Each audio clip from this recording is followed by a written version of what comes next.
joins us. Energy expert Chris Yelland, I believe, is on the phone as well to me this afternoon here on Newsday. Hello, Chris. I'm sure you did hear what Kulu had to say. If you did, what do you make of his responses? Do you think Eskom is going to put our lights off? Well, it's hard to say, and it's hard to say with definite certainty that the lights will not go off.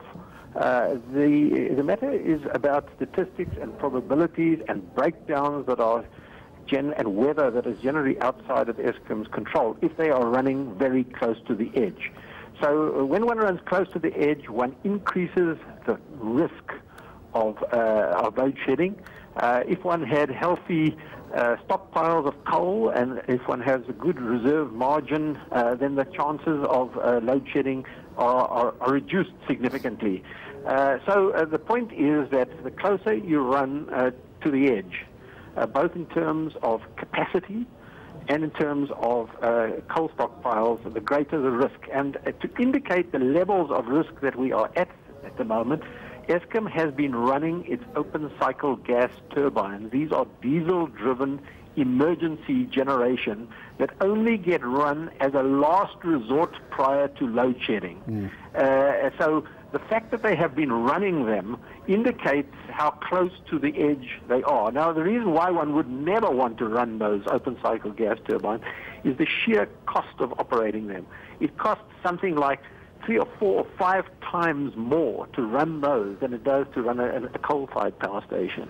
So it's the last resort before load shedding. They are for emergency purposes only, and there clearly is an emergency if they are running their emergency diesel-driven open-cycle gas turbines. Well, Kulu Pasiwe telling me that there's no crisis, they're averting a problem before they get there. You're suggesting they are already there.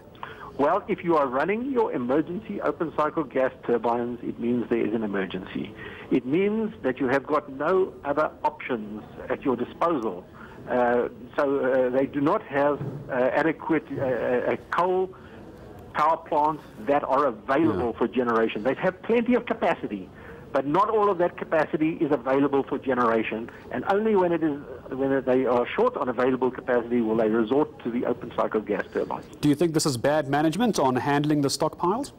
Certainly it's bad management, and that's why Kulu said that they're investigating the matter and a power station manager has been fired. The reality is that 7 power stations in Mpumalanga are running low on coal stockpiles. Now, there is plenty of coal in South Africa. There are mountains of coal at Medupi. But it's all about getting the right quality coal to the right place at the right time and at the right price. Now they are taking active steps to divert coal from other power stations, but all of this comes at an enormous cost to Eskom and ultimately a cost to the consumer. So it's all about the money. And if one doesn't plan properly and do one's job properly, it pushes up the cost. And this is where NERSA is going to have to come in and decide, are these additional costs resulting from emergency procurement that bypass tender procedures, these extra costs, are they prudently and efficiently incurred, or are they incurred as a result of maladministration and poor management? And I think the regulator will argue that these are a result of poor management and not allow them to be passed through to the customer in the tariff. But nevertheless, ultimately, the taxpayer has to bear the burden because the shareholder has to recapitalize Eskom. Just before I let you go, Chris, I know we've spoken about this before. You used the dirty word, load shedding. What again about the independent power providers? Where are we in this debate? Yeah, look, recently, you know, the independent power producers, that is the renewable energy IPPs, and for that matter, the new coal IPPs and new gas-to-power IPPs have all been put on hold for some time. In the case of the renewable energy IPPs, for something like 3 years. Okay. And they're not going to be generating into the grid for at least another 3 years.